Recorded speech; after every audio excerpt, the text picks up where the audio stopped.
Brug af formler fra plangeometrien. Og vi starter med afstandsformlen fra punkt til linje.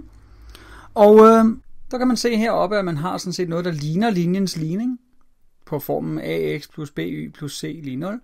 Men der er ikke noget med lige med 0, og a og y eller x og y er erstattet af sådan x1 og y1. Og x1 og y1 her, det er det punkts koordinater, der hedder p. Så det er dem, vi har her.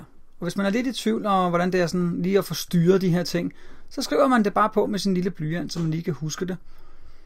Så det var x1 og y1, og a og b og c, det er fra linjens ligning, så dem har vi her. 2, minus 1 og 8. Og her skal vi bruge alle tre, så vi kan godt lige skrive dem på. Det her det er vores a, det her det er vores b, og det er vores c. Og så kan man jo bare indsætte.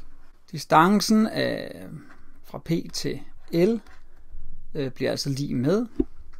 Ja, den numeriske værdi, den skal vi regne ud. Og så er det a x1, det vil sige 2 gange 1. 2 gange 1. Og så plus b, det er minus 1 gange 3. Minus 1, så er det lige parentes her, gange 3. Og så har vi plus c, det er 8. Numerisk tegn slut. Og så har vi divideret med kvadratroden af a n plus b n, og det er jo a og b her. Så det er 2 i anden plus minus 1 i anden. 2 i anden plus minus 1 i anden. Og så er det bare at regne ud, og det her 2 gange 1, det er 2, og det her det giver minus 3. 2 minus 3, det er minus 1, plus 8. Det er den numeriske værdi af 7. Og hernede står der rod 5. Og så kan vi bare fjerne numerisk tegnene, for 7 er et positivt tal, så resultatet bliver 7 kvadratet 5.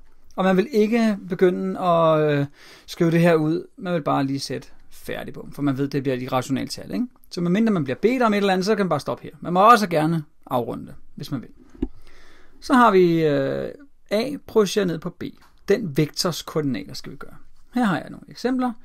A er den her vektor, b er den her vektor, og jeg vil så sætte ind i formlen. Det vil sige, at a projiceret på b, det bliver, ja, a prik b. Det er jo, man kan skrive det sådan her. 1,2 prikket med minus 2,3, kan I se. Sådan der. Og så skal vi dividere med længden af vektor b i anden. Og der kunne jeg egentlig godt tage længden af vektor b. Det er jo det der med, at man tager kvadratroden af x-koordinaten i anden plus y-koordinaten i anden. Men når jeg tager længden i anden, så skal jeg gange den kvadratrod med sig selv. Det vil sige, at det bliver bare ophævet. Og derfor kan jeg egentlig bare skrive, at det giver minus 2 i anden plus 3 i anden. Jeg kan også godt tage kvadratroden og så sætte den i anden, men den går så ud. Og det skal jeg så gange med min vektor b. Og den har jo koordinaterne minus 2,3. Så regner vi bare ud. Den første her giver 1 gange minus 2, det er minus 2 plus 6. Og minus 2 plus 6, det er 4. Minus 2 i anden, det er 4. 3 i anden, det er 9. 4 plus 9, det er 13. 4 13. Gange minus 2,3. Og skal jeg gange det ud, så ser vi, at vi har et tal skrevet som en brøk, som skal ganges med en vektor. Og det gør man ved at gange den ind på koordinaterne. Det vil sige, at jeg får 4 13 gange minus 2. Og det kan man jo prøve på sin lommeregner, det bliver bare noget grimt. Så vi skriver bare, ja, okay, hvis man ganger et tal med en brøk, så ganger man det op i tælleren. Så det her bliver faktisk til minus 8 13. Minus 8 13. Og y-koordinaten bliver 4 13 gange 3, det er 4 gange det er 12 13. Og I må sagtens gerne aflevere resultatet sådan her. Det er fint. Så vi sætter 2 streger der. Så skal vi finde længden af den vektor. Og man kan jo bare regne det her ud og så finde længden af det. Men det er en omvej. Fordi man har lov til bare at bruge formlen her. Som bare siger, at den numeriske værdi af prikproduktet dividerer med længden af b. Og heroppe har vi rent faktisk prikproduktet. Det var bare ikke numerisk værdi. Så det kan vi jo se her, det gav egentlig 4. Men jeg kan da godt lige vise, når jeg skriver den op. Den numeriske værdi af prikproduktet 1,2 prikket med minus 2,3. Sådan der. Divideret med længden af b. Og nu er jeg nødt til at tage kvadratet ud, for nu skal jeg bare have længden. Jeg skal ikke have længden i anden. Så det bliver minus 2 i anden. Plus 3 i anden. Og det giver, vi ved, at skalarproduktet gav 4. Så det kan vi bare skrive som 4. Og den numeriske værdi af 4, den er lige med 4. Så jeg fjerner numerisk tegn også. Men ellers skal I altså beholde den. Og det hernede ved vi gav 13, og det er så kvadrat under 13. Altså husk nu, at hvis det her havde givet minus 4, så skulle vi beholde numerisk tegn, og så skrive en gang til lige med plus 4. Ikke? Men nu gav det plus 4 med det samme, så der er ingen grund til at have numerisk tegn.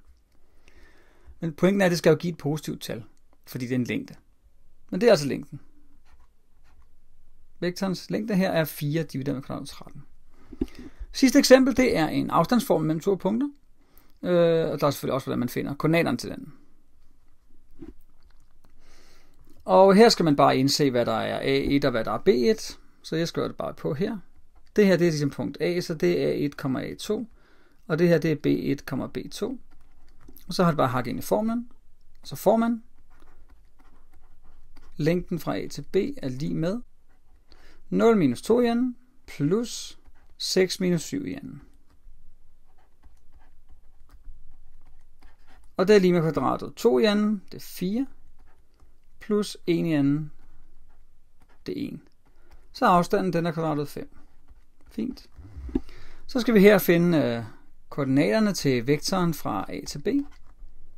Og her husker vi bare, at det er B's koordinater minus A, så hvis vi bruger dem her oppe, og hvis jeg skriver det i en parentes, så har vi B1, det var 0, minus A1, det var 2, B2 minus A2, det bliver så 6 minus 7.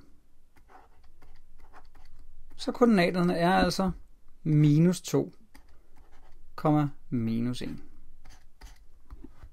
Så det var lidt brug af formler, og hvordan man gør det. I kan lige bemærke en lille bitte ting, samtidig med at vi er her. Det er ikke en helt lille bitte ting, men det er sådan noget skrivemåde. Prøv at se det her punkts koordinater. P 1,3. Jeg skriver ikke lige med 1,3. Bare P og så parentes 1,3. Det er sådan for et punkt. Og så når det er en vektor, dels er der en vektorpil, men der er også en lige med og så nogle koordinater. For eksempel gjorde jeg det her også. Se, der laver man en vektorpil, men så skriver man lige med de lodrette koordinater. Når det er et punkt, vil man aldrig skrive lige med. Så skriver man bare punkt, og så kommer det. Ja, det er bare sådan lidt formstil. Det var det.